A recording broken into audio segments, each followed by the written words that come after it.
Kunwari masipag. Love you, baby! Samahan nyo nga akong mag-general cleaning today ng bahay habang nagpapatugtog ng SB19. SB19! mas masarap talagang maglinis habang gumegento. Gento. Dahil walang pasok today, naisipan ko namang maglinis ng bahay. Pero hindi mo sure kung may matatapos ako, kakanood ko ng TV. O diba, wala siyang matatapos. Malapit na kasi yung concert nila guys at kailangan kong mamemorya yung mga kanta nila, sayang ang ticket.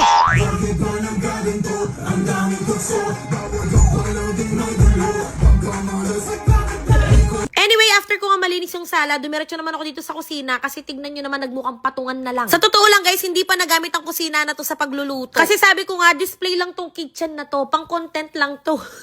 Pero tignan nyo naman guys, hanggang ngayon, Pasko pa sa amin. Tinanggal ko na nga ang mga Santa Claus at pagpapahingahin ko na. After ko linisan tong sala, inasikaso ko naman yung mga grocery namin dito sa may mini pantry. Yes, mini pantry.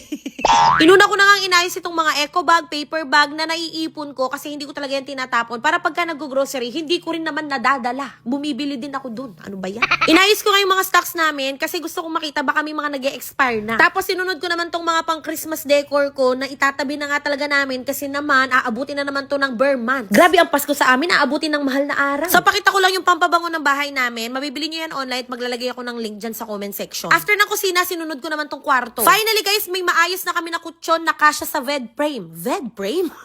Yung dati kasi namin ay queen size tapos itong bed frame namin king size. Kaya ayan, finally magagamit ko na tong mga pinag-check out kong aesthetic na bed sheets. Umakyat nga yung nanay ko kasi mag-aanak siya ng kasal at nanghihiram siya ng bag. Guys, ang ganda ng mother ko, lalo na nung dalaga siya. Naku, wala talaga kaming panama. Yan ang lagi niya sinasabi sa amin. Na para bang nakipag-competensya sa anak. Ito palang nabili kong bedsheet 3-in-1 na to. May kasama tong pang-cover nung comforter. Tapos pakinggan niyo yung real talk ng nanay ko.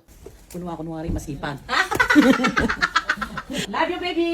Also, may kasama din pala tong pillowcases. Kaya lang dalawa lang, 4 ang unan namin. Kaya hindi ko na dilagay yung dalawa kasi hindi makaka-aesthetic yun.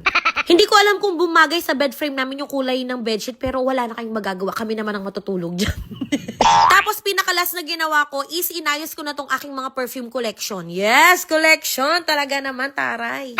Pag nakikita ko tong mga pabango ko, nasasabi ko na lang na ganito pala kabango ang sipag, diskarte, tiyaga, patience, and faith in God. Masarap i-display yung mga bagay na pinaghirapan mo at hindi mo ninakaw. Pero sa totoo lang, medyo masakit din talaga siya sa bulsa kaya nag-stop muna ako. O diba, yung dating high school student na nakiki-spray lang ng bench, so in love, may mga ganito ng perfume. Dahil hindi pa ako nakakapagpagawa ng pangarap kong pinaka-displayan yan, dito ko na lang yan sa likod ng vanity mirror ko nilagay. Mas safe ito sa mainit na mata ng mga kapatid ko para hindi sila spray ng spray. Anyway, hanggang dito na muna ang aking vlog at kung umabot ka hanggang dito, pakicomment mo naman kung taga saan ka at anong oras mo ito napanood. Malapit na tayong mag 2 million followers, kaya naman, giveaway soon. Bye!